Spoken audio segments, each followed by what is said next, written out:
중국 시안에서 발견한 의문의 묘비.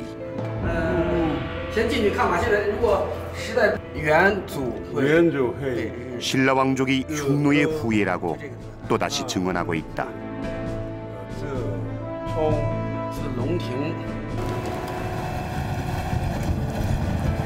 그리고 몽골 초원에서 발견되는 또 다른 단서.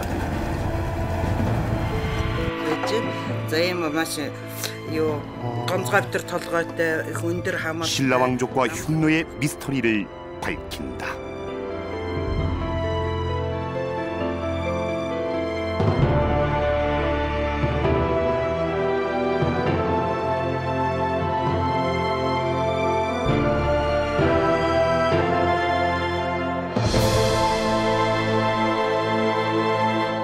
문무왕 비문엔 신라 김씨 왕족의 조상이 투후 김일제라고 기록이 되어 있는데요. 이 김일제는 중국 역사에서도 흉노 사람으로 대단히 유명한 인물입니다. 우리에겐 부정적인 인상이 좀 강합니다만 흉노는 북방 초원을 주름잡았던 대표적인 유목민족이죠. 그런데 삼국 통일의 위협을 달성했던 신라 문무왕은 왜 하필 이 흉노를 자신들의 조상이라고 밝혔던 걸까요? 최근 들어서 이 수수께끼에 대한 해답이 될지도 모를 중요한 비문이 또 발견됐습니다. 자, 이제 신라 김씨 왕족의 뿌리에 대한 해답을 찾을 수 있게 된 걸까요?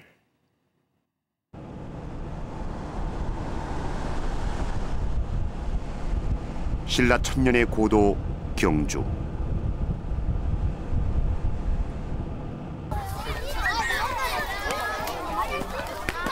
우리나라 사람들은 과연 흉노에 대해 어떤 인식을 갖고 있을까? 이제 이질감을 느끼죠. 같은 동양권이라도 뭐 북방이라도 이제 우리나라 침략했다는 건 노자가 들어가고 흉노라는 게 좀 어감이 안 좋죠. 어감이 안 좋죠. 예. 나쁜 이미지로 많이 들었던 것 같은데. 나쁜 이미지로. 그 흉노가 신라 사람들의 뭐 선조일 수도 있다.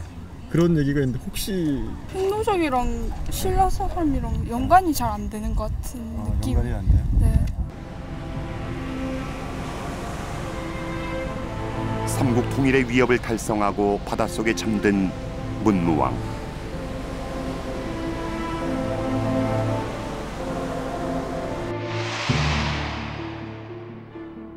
그의 비문엔 낯선 인물이 신라 김씨 왕족의 조상으로 기록돼 있다.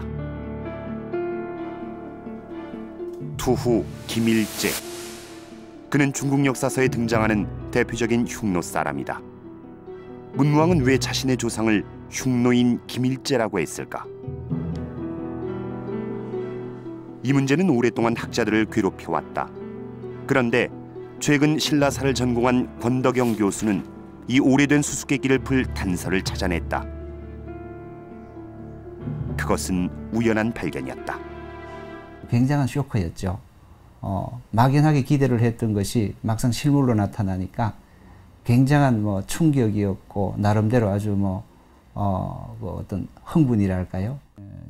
깨끗한 탁본 보면 이게 돈자가 당나라에 살던 신라인 김씨 부인의 생애를 기록한 이 묘비에 김일제가 김씨의 조상으로 다시 등장한다. 그렇죠. 원조, 먼 조상의 이름은 일제라고 일제이다. 예. 예. 그래서 용정, 흉노 조정으로부터 귀명했다. 대당 고 김씨 부인 묘명. 이 비문엔 신라 김씨의 조상 김일제가 흉노 사람임이 분명히 기록돼 있다.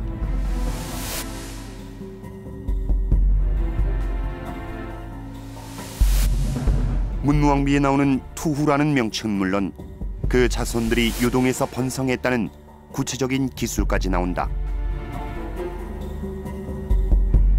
이게 아마 제 의견하고 이 비문의 발견은 학계에 비상한 관심을 불러일으켰다. 시조관념의 문제에 관해서 말씀을 드리겠습니다. 많은 학자들이 신라 김씨의 뿌리와 관련된 비문의 내용에 주목했다. 단지 각주 29 달아놓고 하는 그런 문제인데 저는 각주 김일제도 나오지만 신라 왕실과 어떤 관계가 있는지 그런 측면에서는 이제 김씨 왕실과 직접 연결되는 고리가 이 김씨 부인 역시 문무왕 과연 신라 왕족과 흉노의 오래된 수수께끼가 풀릴 수 있을까? 어떻게 보면 범신라 왕실이라고 생각을 합니다. 이 비문의 탁본은 책에 실려 있지만 중국에 있는 묘비는 실물이 아직 한 번도 공개된 적이 없었다. 원본은 제가 직접 확인을 못했습니다. 제가 비린박물관을 2번을 갔는데 이런저런 연유로 이제 비린박물관에서 허용을 안 해가지고 취재진은 중국 시안으로 향했다. 당나라를 비롯한 중국 역대 13개 왕조가 도읍으로 삼았던 곳이다.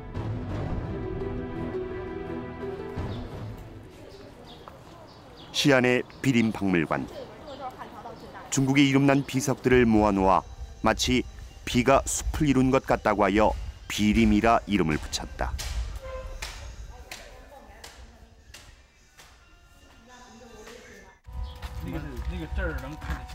몇 번의 요청 끝에 겨우 취재 허가를 얻을 수 있었다.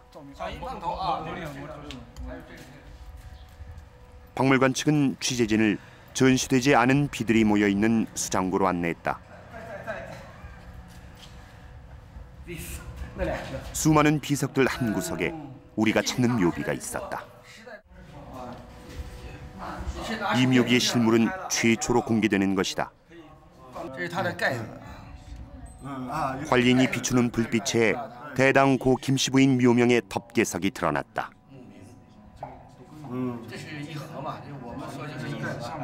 그리고 그 옆에 문제 내용을 담은 묘비가 있었다.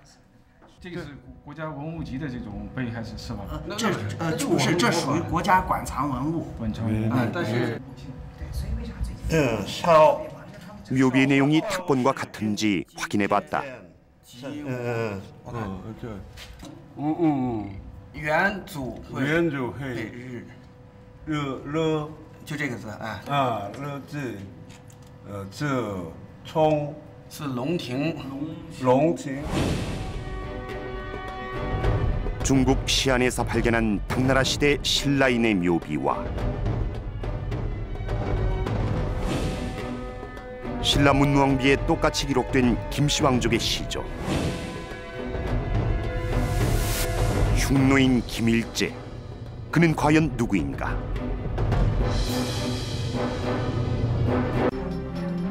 우린 이 의문을 풀기 위해 추적을 계속했다.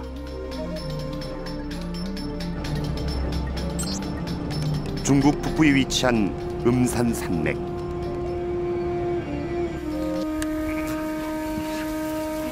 이곳은 선사시대부터 흉노가 살았던 곳이다.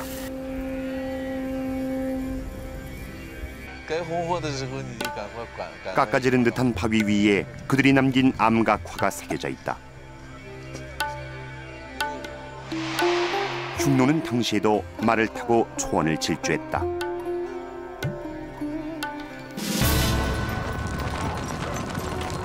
변방의 유목민에 불과하던 흉노가 역사에 등장한 것은 기원전 3세기부터다. 진나라는 북방의 흉노를 몰아내고 만리장성을 쌓는데 이는 오히려 흉노를 단결시키게 된다. 강력한 초원의 지배자로 성장한 흉노는 갓 탄생한 중원의 한나라와 대립한다.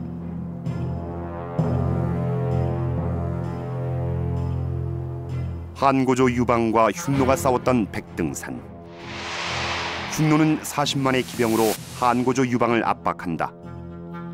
흉노에 포위된 한나라 군사는 속수무책으로 당할 수밖에 없었다.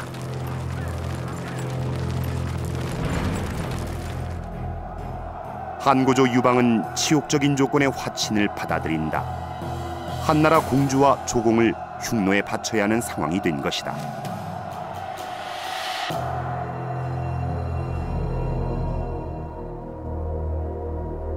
출래 불사춘이란 말이 이때 생겨났다.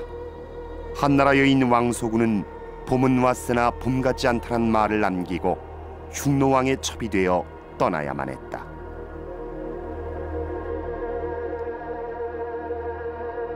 당시 북방의 초원을 완전히 장악한 흉노 세력은 한나라에겐 공포의 대상이었다.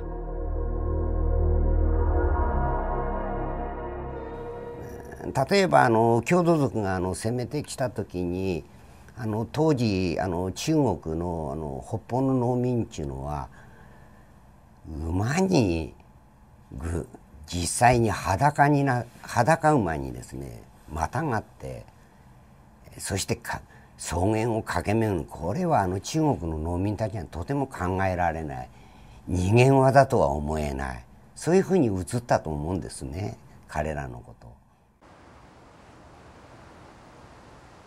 한나라 시대에 세워진 이 석상은 흉노를 밟고 있는 말을 조각한 것이다. 역설적으로 당시 한나라가 흉노를 얼마나 두려워했는지 알 수 있다.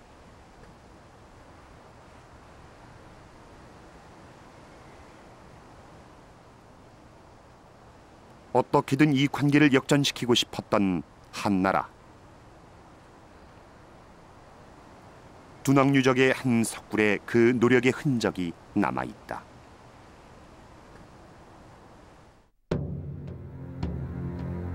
떠나는 신하에게 손을 들어주고 있는 사람은 한무제다.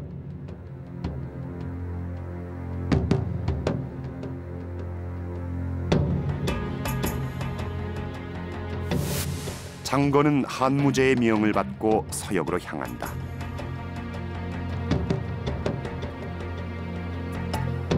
장건의 임무는 서역의 월지와 연합해 흉노를 공격하는 것. 그러나 그는 오히려 흉노에게 붙잡혀 10년 넘게 포로 생활을 한다. 흉노의 내분을 틈타 탈출한 그는 온갖 고생 끝에 한나라로 다시 돌아온다.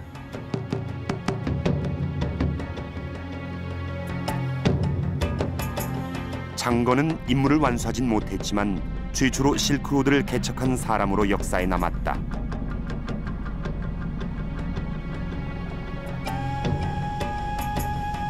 그가 가지고 온 흉노와 서역에 대한 정보 역시 귀중한 것이었다.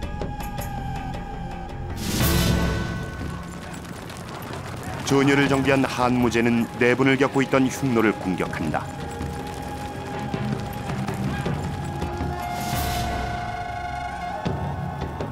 그 와중에 흉노의 한 왕이 한나라에 투항하며 그것을 반대하던 다른 왕을 죽인다.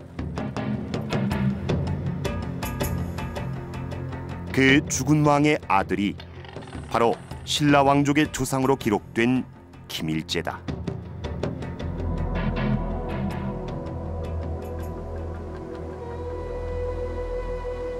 흉노의 왕자 김일제는 한나라의 마부로 전락하고 만다. 하지만 남다른 능력을 갖고 있던 그는 곧 한무제의 눈에 띄게 된다.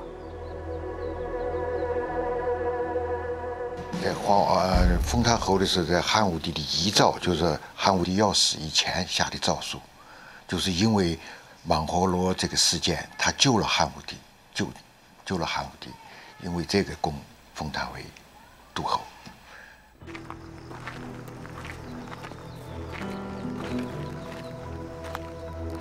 한나라의 벼슬 했지만 결코 흉노임을 숨기지 않았던 김일제. 그는 왜 신라 김씨왕족의 조상으로 자꾸 우리 역사에 등장하는 것일까? 흉노와 신라 왕실은 과연 무슨 관계일까? 신라 초기에는 박석, 김, 이 세 성씨가 번갈아 가면서 왕위에 오릅니다. 그러다가 제17대 왕인 내무랑 때부터는 김씨가 계속해서 왕위를 세습하게 되죠. 그런데 방금 보신 흉노 사람 김일제는 이중 김씨 왕족의 시주라는 것인데요. 자, 그렇다면 우리가 신라 김씨 왕족의 시주라고 잘 알고 있는 김할지는 대체 누구인 걸까요? 네, 이것은 조선시대 화가 조속이 그린 금궤도라는 그림입니다. 이 그림에는 김할지의 탄생설화가 잘 표현되어 있는데요. 숲 한가운데서 닭 우는 소리가 들려 찾아가 보니 나무 위에 금으로 만든 상자가 걸려 있었고 그 속에서 김할지가 나왔다고 합니다. 옛날 사람들은 이러한 이야기 속에도 보이지 않는 단서들을 남겨놓곤 했는데요. 이 김할지의 탄생설화에는 금과 새, 또 나무가 등장하네요. 무언가 신비롭지 않으신가요? 이처럼 신라의 역사와 설화 속에는 우리가 알지 못했던 또 다른 실마리들이 숨겨져 있었던 것은 아닐까요?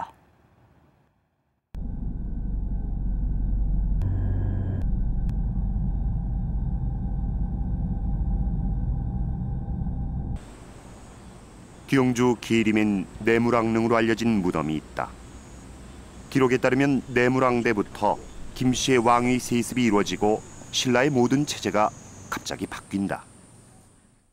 내물 마리칸이 사망하고 난 뒤에 일시 이 왕위를 둘러싸고 싸움이 있고 위기에 있었지만은 그러나 실성 다음에 내물 마리칸의 아들인 눌지가 즉위를 하면서 이후에 김씨 세습 체제가 확립이 되어지게 됩니다.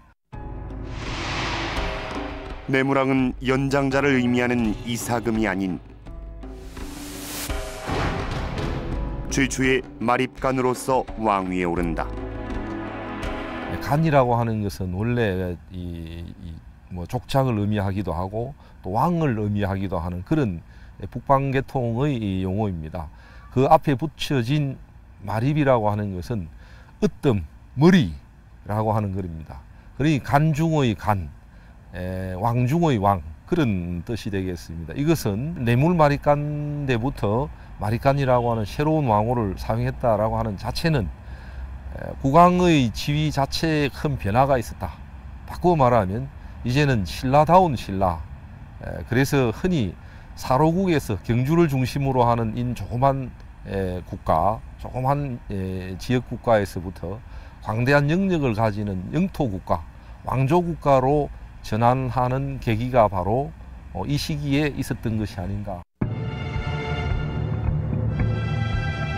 또한 신라라는 국호를 사용한 것도 바로 이때라고 알려져 있다. 내무랑이 제위하던 4세기 중후반, 중국 대륙은 5개의 북방민족이 침입해 16개 왕조를 세웠던 5호 16국 시기였다. 북방민족이 세운 나라 중 하나인 전진, 한때 화북 지역을 통일한 강력한 왕조로 고구려의 불교를 전해준 나라다.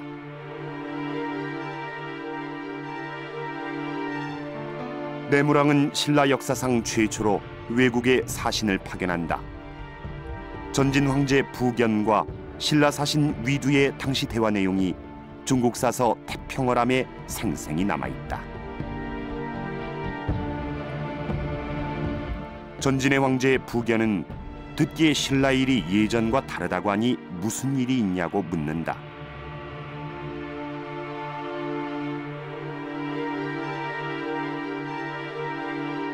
신라 사신 위두는 신라 역시 중국처럼 시대가 변하고 명호가 바뀌니 어찌 옛날과 같을 수 있겠느냐고 대답한다. 마립간과 신라라는 호칭을 사용하며 새로운 국가가 되었다는 자신감의 표현이었다. 명호개혁, 이것은 새로운 권력에 의해 모든 체제가 완전히 바뀌었다는 말이었다.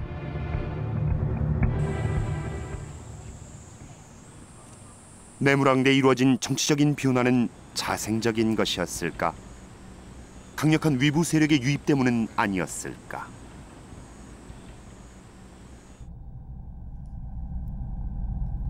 내무랑 때 갑자기 변하는 것은 이것만이 아니다. 이전 시기와는 전혀 다른 획기적인 묘제가 이때 나타난다. 학자들 사이에서는 내무랑릉이 앞서 본 것이 아니라 황남대총이란 설이 꾸준히 제기돼 왔다. 이 주인공을 둘러싸고 논란이 많이 있습니다. 눌지왕대로 보는 견해가 있고 그 아버지인 내물 마립간으로 보는 견해가 있습니다. 저는 연대를 조금 더 높여서 한 50년 빠르게 내물 마립간으로 그렇게 보고 있습니다. 1973년 7월 6일 역사적인 순간에 98호 고분 발굴을 위한 첫 삽질을 했습니다. 황남대총은 경주 고분군 중에서도 가장 큰 무덤으로 높이는 23m, 길이는 무려 100m가 넘는다. 흙을 제거하는 데만도 1년이 넘게 걸렸다. 이 발굴은 대통령이 현장을 방문할 정도로 당시 국가적인 관심사였다. 최고의 노력으로 조심스럽게 진행되던 발굴. 드디어 신라시대의 화려한 황금 유물들이 쏟아져 나오기 시작했다.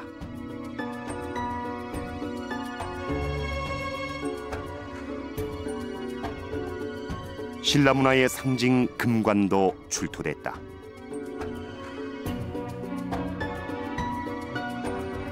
지금까지 전 세계적으로 알려진 금관의 수는 모두 10여 점. 그중 6점이 신라 왕족의 무덤에서 발굴됐다. 나뭇가지와 사슴뿔을 상징하는 관장식에 화려한 고곡이 달려있다. 황금으로 만들어진 요대다. 신라인들은 황금으로 갖가지 장신구들을 만들었다. 그런데 이 황금 숭배는 유목민족의 가장 큰 특징이다. 유목민족, 스키타이 민족이지 유목민족은 재산을 금으로 합니다. 이동하기 때문에 수초를 따라가지고 전부 말에 싣고 가요. 그래서 금을 존중하는 민족은 유목민족입니다. 이 유목민족이고 농경민족은 금을 숭상하지 않습니다. 토착에 살기 때문에. 그래서 중국은 농경민족이거든요. 그러니까 황실은 옥을 숭상했고 백제도 금을 숭상 안 했거든요. 신라만 그랬거든. 화려한 황금 유물과 더불어 학자들을 놀라게 한 것은 무덤의 구조였다.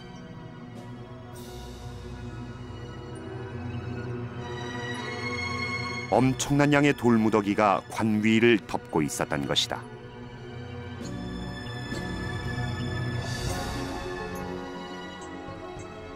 나무로 만든 관과 부장품을 넣고 나무 덧너를 씌운 후 그 위에 돌을 쌓아 만든 유목민족 특유의 소위 적성 목곽분이 바로 황남대총이다. 흉노와 많은 전통이 같습니다. 문화 묘제가 우선 같고 흉노족의 그 묘제 구르칸묘 그게와 신라의 적성목각뼈가 같고 그 사람들의 또 이 뿔잔 리튼 문화가 같고 또 하나의 황금숭배 이 같고 내무랑이 시조묘의 제사를 지낼 때 자주색 구름이 어리고 신비로운 새들이 모여들었다고 한다. 유목민족에게 새는 중요한 토템 중 하나다.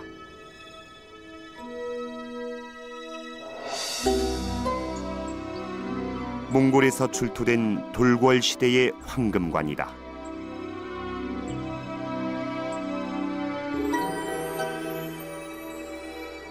봉황으로 보이는 새가 조각돼 있다.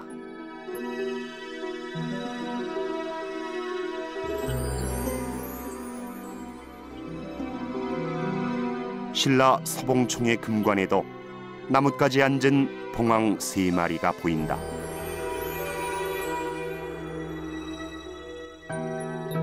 결국 기말지 설화의 황금 상자와 흰 닭은 유목민족의 문화 코드였다.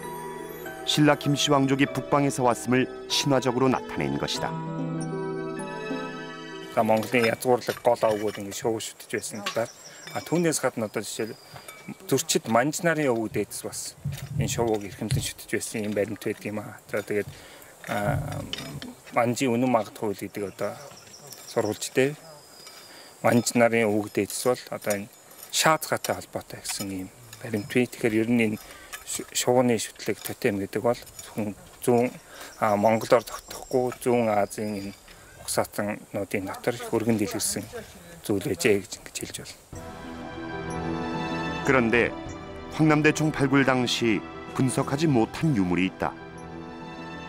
운동관이 있었던 머리 부분에서 피장자의 아래턱뼈와 치아가 생생한 채로 발견되어 발굴 조사원들을 긴장시켰다.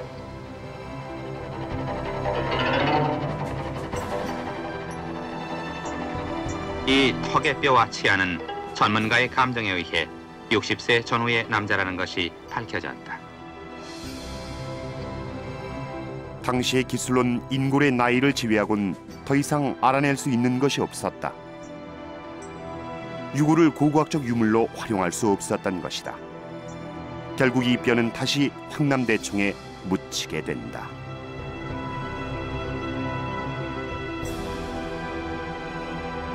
황남대총의 주인공은 누구였을까요?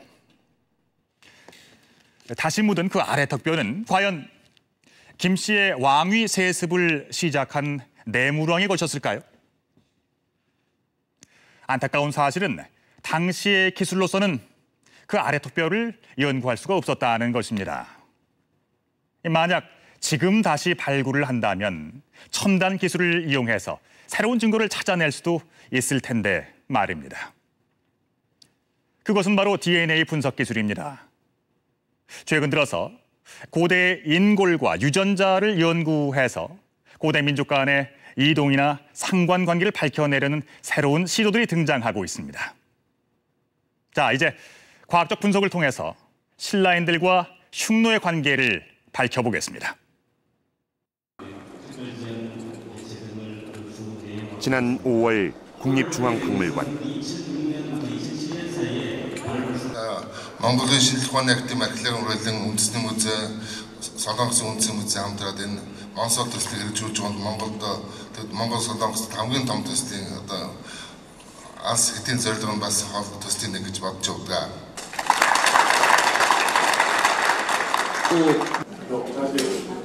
몽골의 흉노 무덤을 발굴한 성과전이 열렸다.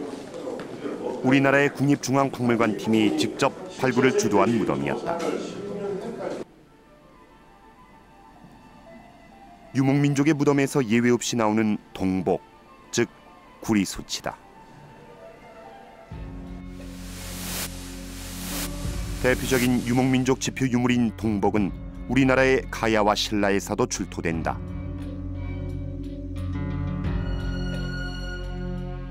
말을 탄 무사를 묘사한 신라 토기에서 말등에 실려 있는 것이 바로 동복이다.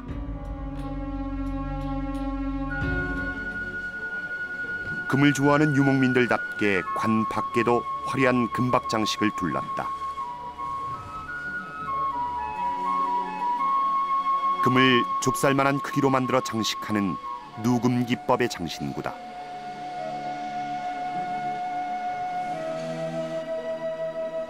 몽골의 흉노 무덤에서 나온 유물들은 신라 김씨 왕족의 그것과 매우 유사하다.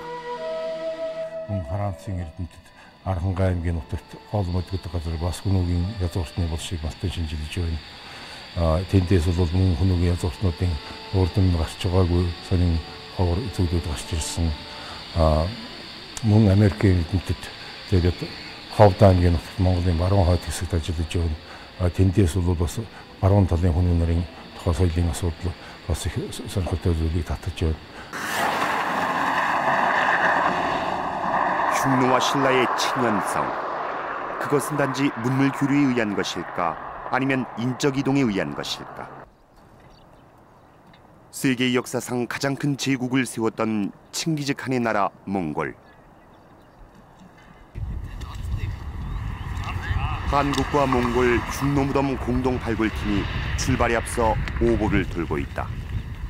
오보는 우리나라의 선왕당과 비슷한 민속 신앙으로 소원을 비는 장소다. 지금 저희들 한 2달 정도 해가지고 흉노 무덤을 지금 조사를 할 예정입니다. 광활한 몽골의 초원.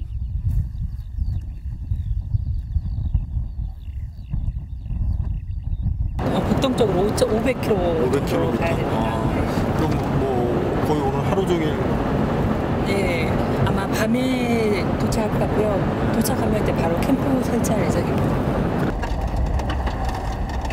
흉노 무덤에 대한 직접 발굴로 신라와 흉노와의 관계를 밝힐 수 있을까?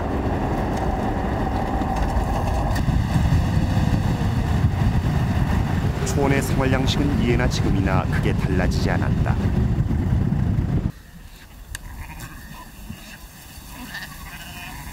이 유목민은 양과 소, 말 모두 합쳐 1000마리 이상을 기른다. 이 정도면 꽤나 큰 규모다. 잠시 이들의 집에서 쉬어가기로 했다.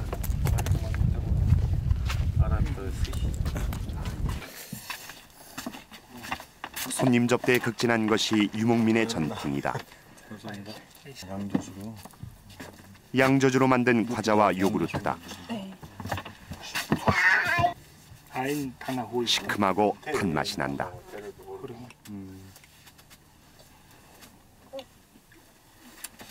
맛있습니다.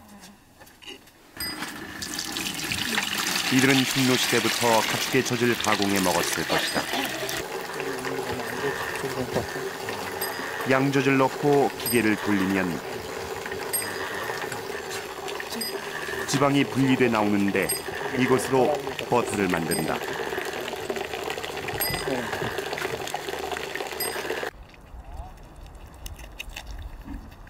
유목민에게 있어 가축은 자식과도 같다.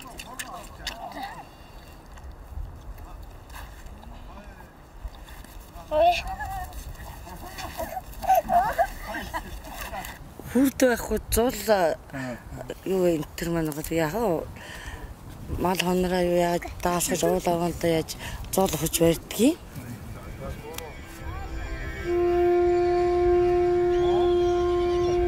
광활한 초원을 누비며 살아가는 몽골 유목민들. 그들은 먼 옛날 흉노 제국의 후예다.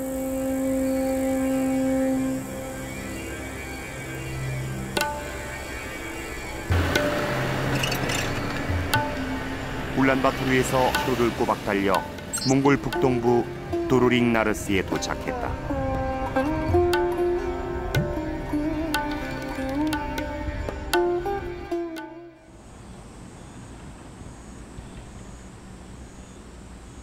여름의 초원은 새벽 4시에 이미 해가 떠오른다.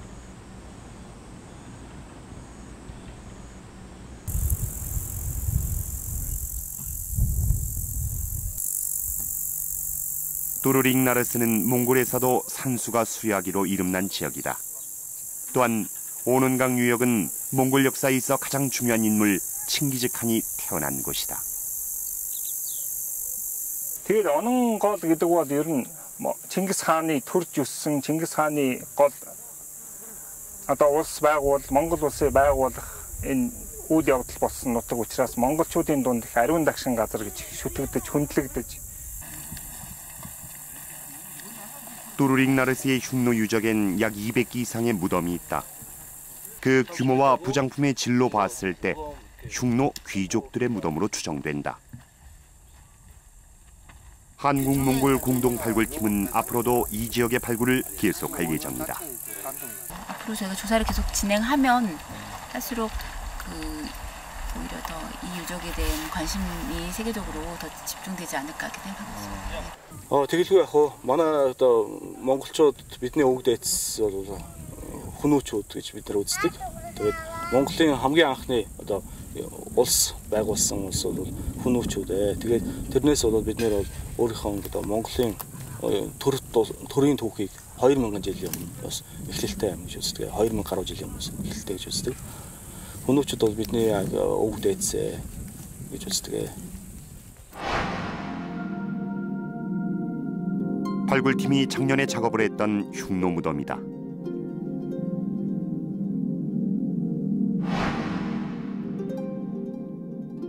여러 가지 부장품과 함께 인골이 발견됐다.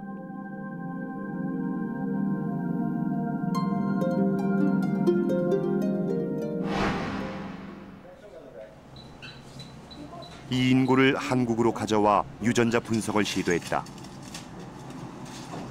중앙대 연구팀은 흉노시대 인골 외에도 아시아 각 지역의 고인골을 모아 유전자 분석을 진행하고 있다.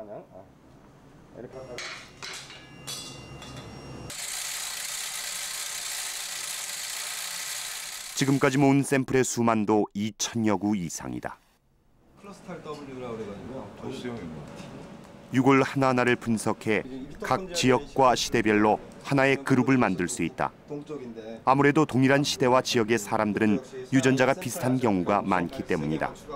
그런데 신라인들의 유전자 그룹이 뜻밖의 집단과 유사성을 보였다. 처음에 이 결과를 보고 저희들도 상당히 좀 굉장히 이상하다. 어떻게 이런 결과가 나올 수 있는가 해서 여러 가지를 분석을 했습니다. 그래서 여러 번도 반복해서 실험도 했고요. 아시아 각 지역과 우리나라 고대 인골의 유전자를 그룹별로 조사한 결과 모계 DNA의 경우 신라와 북방 유목민 스키타이 그리고 서흉노가 하나의 그룹으로 분류됐다. 이는 무엇을 뜻하는 것일까? 두 Y와 MT DNA 분석 결과가 거의 유사하게 나오는 거로 봐서는, 또 반복 실험을 통해서도 유사하게 나오는 거로 봐서는 결과적으로 신라와 몽고의 서부에 있는 과거, 지금부터 한 2000년 이상 되는 과거에도 무엇인가 인적 교류가 있지 않았겠는가, 문화적 교류보다는 인적 교류가 굉장히 강하게 있었지 않았던가, 이런 결론을 내릴 수가 있겠습니다. 북의 DNA 분석 결과는 다소 달랐지만 여전히 신라와 북방 유목민 스키타이가 거의 같은 그룹으로 분류되는 결과를 보여줬다.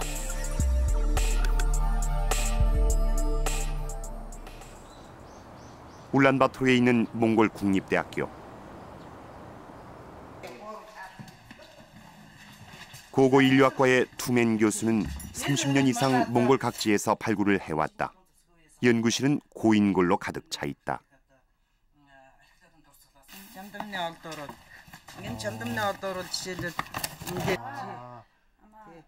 화살이 박힌 흔적이 역력한 이 인골의 직접적인 사인은 둔기에 의한 타격이었다.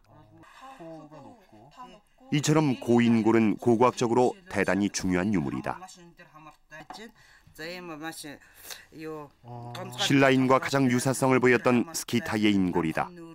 놀랍게도 이목구비가 뚜렷하고 코가 높은 전형적인 유럽인종의 특징을 보인다. Тийм боломжууд байгаа. Бид нар бол одоо яг энэ холбоо хэдийнээс яаж эхлэж ямар замаар ямар хоо одоо нүүдэл суудлал болж исэн гэдэг энэ асуултанд хариулахын үүднээс бид нар одоо энэ янз бүрийн судалгаануудыг хийж байгаа. Ялангуяа одоо хүний ясан дээр олон чиглэлийн судалгаа хийж байгаа. Ер нь түүхэн бичлэг түүхэн юуных нь хувьд ингээд аваад үзэхдээ ер нь Солонгос, Монгол, одоо Монгол юу ах вэ? Ер нь Монголын нутаг дээр иргэн шиж байсан эртний улсуудтай хоорондоо нэлээд нарийн одоо холбоонууд байсан байна гэдэг нь харагдаж байгаа. Тий. 흉노와 스키타이 시대 인골을 몽골 지도에 놓고 살펴봤다. 가장 서부인 유럽 인종이 있다. 바로 옆엔 황색 인종의 유골이 출토됐다. 몽골 중부에서는 황색 인종이 발견됐다. 놀랍게도 가장 동쪽에서 유럽 인종의 특징을 보이는 유골이 나왔다. 이것은 당시 흉노가 다양한 인종과 세력들의 정치적 연합체였다는 증거다.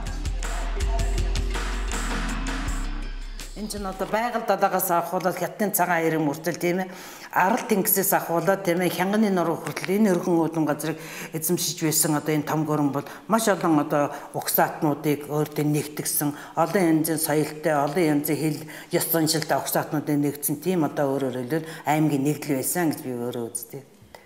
실제로 유로포이드 또는 코카시안 계통의 인골과 인접한 무덤에서도 또 몽골로이드 계통들이 인골들이 같이 나오고 있습니다. 즉 한 지역에 같이 매장이 된다는 것이죠. 그죠?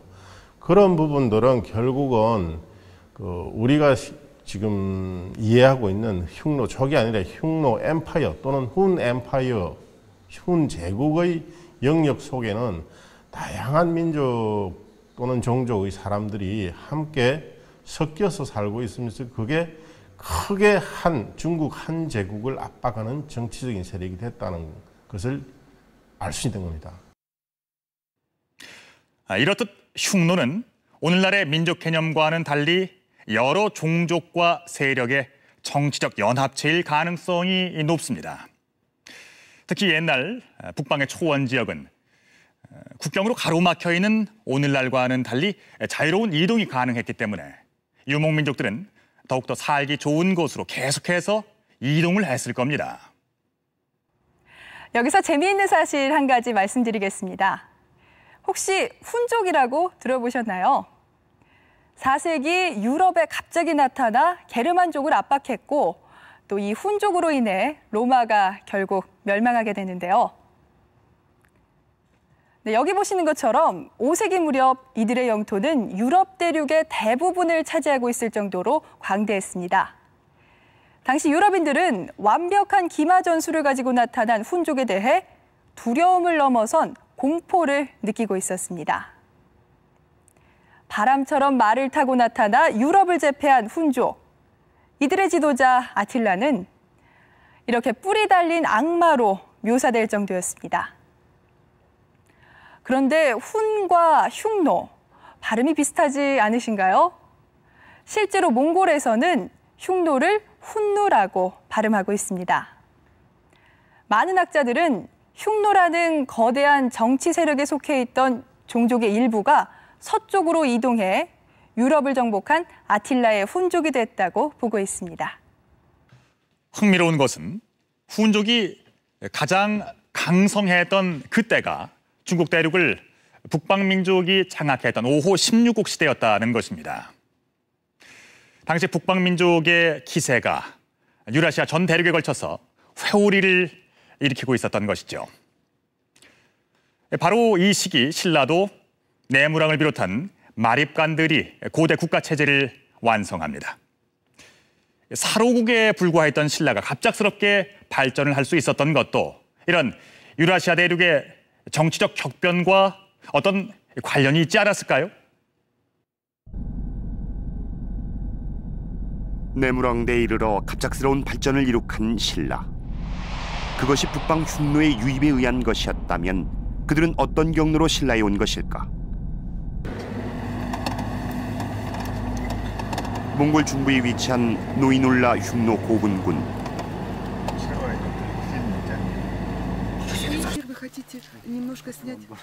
이곳은 세계적으로 가장 유명한 흉노 유적지다. 러시아는 20세기 초반부터 노이놀라의 흉노 고분을 발굴해왔다.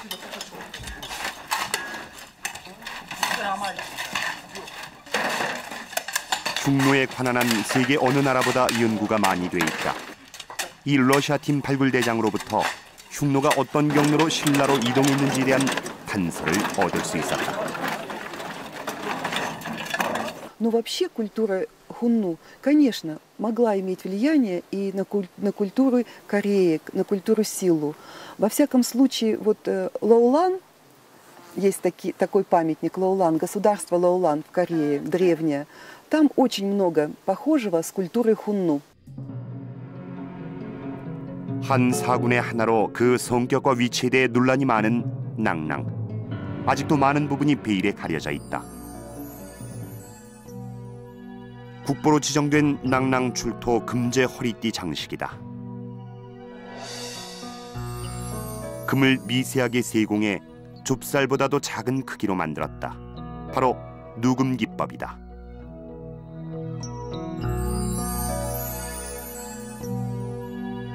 세공의 정교함과 예술적인 조형미가 조화를 이루는 걸작품이다.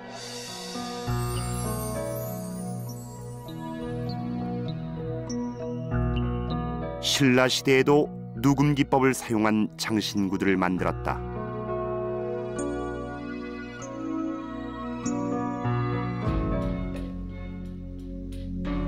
카자흐스탄에서 출토된 금관에서도 이런 양식을 볼 수 있다.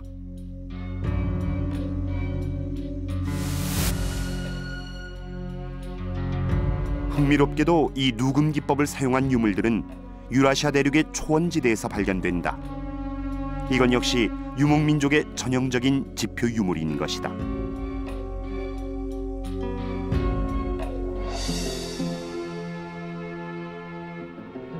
낭랑 지역에서 출토된 동물 문양의 장신구.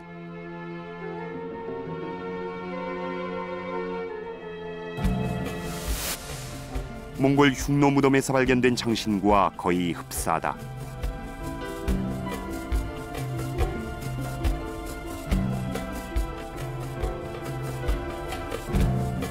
낭랑 지역의 목광묘 역시 흉노와의 유사성을 보여주고 있다.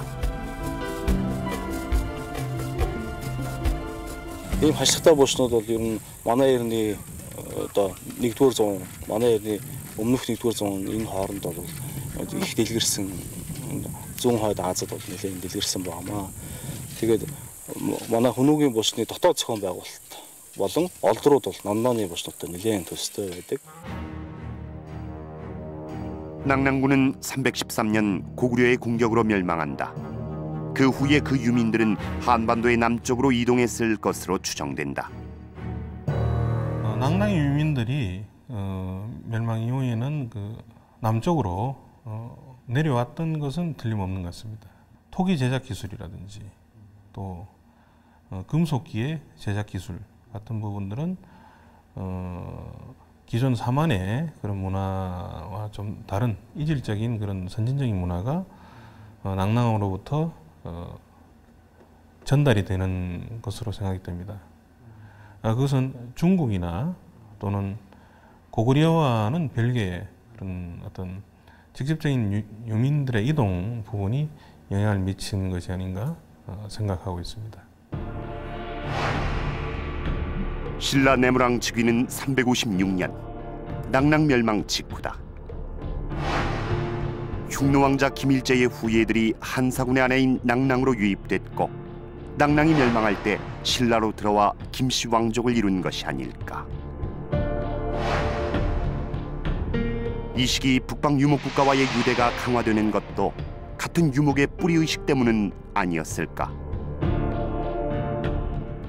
농경을 기반으로 한 중국 한 제국과 유목이나 반농 반유목의 전통을 가지고 있던 흉노 제국 또는 고조선 이쪽 지역과는 분명히 정치적인 서로 반대의 세력이었고 또 그러한 바탕에 기반을 해서 그 흉노 제국이나 지금 중국의 한 제국의 영역 밖에 있던 어떤 집단 중에 한 무리가 경주 지역으로 내려와서 경주 김씨의 소위 말해서 기원이 되었다. 이런 부분 정도는 지금 단계에서도 충분히 타당하게 있을 수 있는 일이라고 주장할 수 있겠죠. 북방의 초원을 자유롭게 달리던 유목민족의 유전자. 신라인의 몸속엔 그것이 각인돼 있는 것은 아닐까.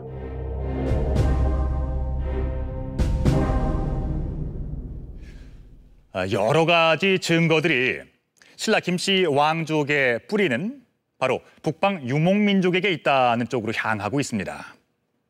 김일제가 그들의 직접적인 조상이었든 혹은 아니었든 이제 우린 좀 더 열린 마음으로 이러한 사실들을 바라봐야 하지 않을까요? 그런데 흉노가 신라 김씨 왕족의 조상일 수도 있다는 사실에 대해서 우리 사회는 정서적인 거부감을 갖고 있는 것 같습니다. 북방 유목민족들, 그들은 과연 잔인하고 약탈만을 일삼는 야만족이었던 걸까요?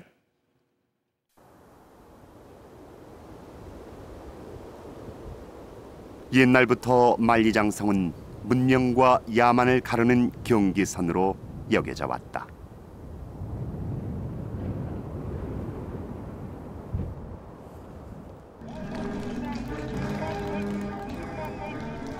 그러나 만리장성 바깥에 살던 유목민족들 역시 자신들의 고유한 문화를 지니고 있었다.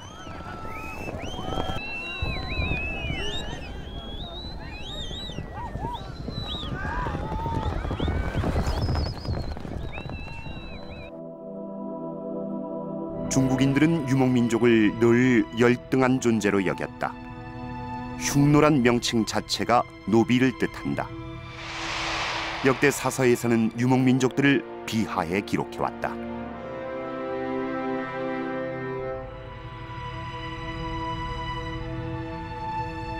드넓은 초원을 삶의 터전으로 살아온 유목민족.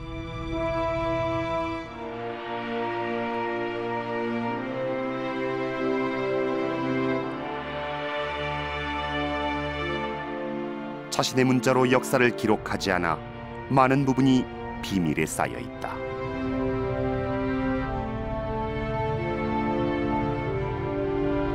그러나 그들이 촌의 개척하고 대제국을 만들었던 것은 확실하다. 이들로 인해 동서양이 만날 수 있었다. 유복 기반民族に特に古代中世の時代は東西の中国、インド、ペルシャ、ヨーロッパの文明の架け橋になってきたんですね。 몽골의 고광연구소 전시실.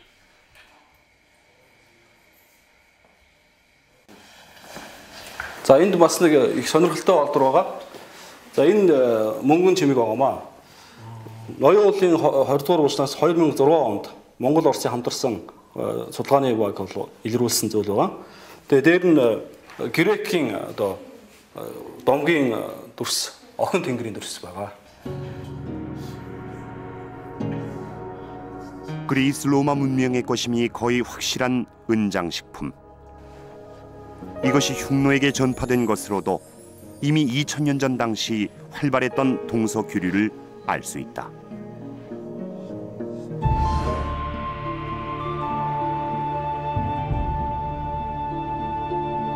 실크로드의 진정한 개척자는 바로 유목민족들이었다.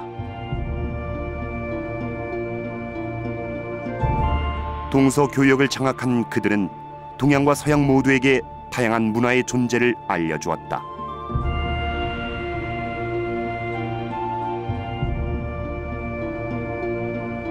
황남대총에서 출토된 이 유리병은 로만글라스라고 불리는 것이다. 흑해 연안에서 제작된 것으로 밝혀졌다. 이미 신라 시대에도 로마 양식의 유리 제품이 들어올 정도였다면 고대인들의 세계는 우리 생각보다 훨씬 넓었던 것이 분명하다.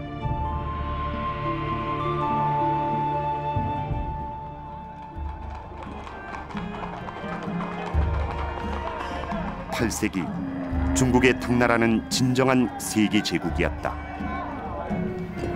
장안의 거리는 세계 각지에서 온 상인들로 넘쳐났다.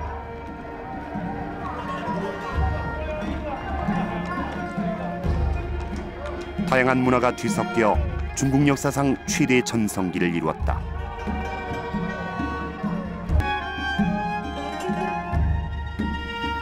기존의 중국 왕조에서 찾아볼 수 없는 이러한 개방성과 대담함은 어디에서 비롯된 것일까?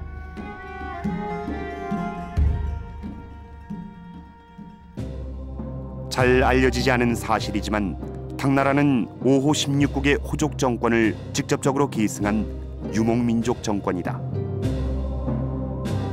특히 유목민족이라는 건 항상 자기 중화 사상에 의해서 멸시되는 민족인데, 멸시되는 민족이 중국을 대표하는 왕조인 당나라를 채웠다. 당나라의 문화의 가장 근원이 됐다. 이렇게 용인하기가 쉽지 않죠. 그 다음에 제2의 전성기라고 할 수 있는 것이 아마 청대라고 볼 수가 있는데, 청대의 걸륭제라든지 강희제라든지 뭐 이런 시기에 그러한 것은 이민족이 다스렸던 시대고, 그게 중국을 대표하는 왕조라고 할 수 있고, 대외적으로 와서 그러한 왕조가 탄생한 것은 했다는 측면에서 그 이민족의 중국 통치 내지 문화 영향을 가소평가할 수 없다고 생각합니다.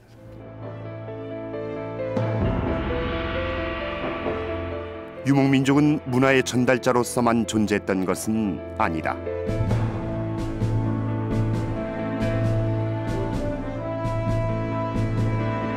천년에 걸쳐 조성된 둔황 석굴의 놀라운 예술 작품들.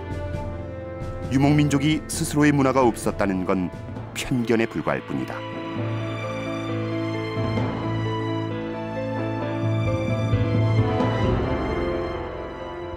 그동안 평가자라 됐던 북방 유목민족의 역사를 이제는 복원해야 할 때가 됐다.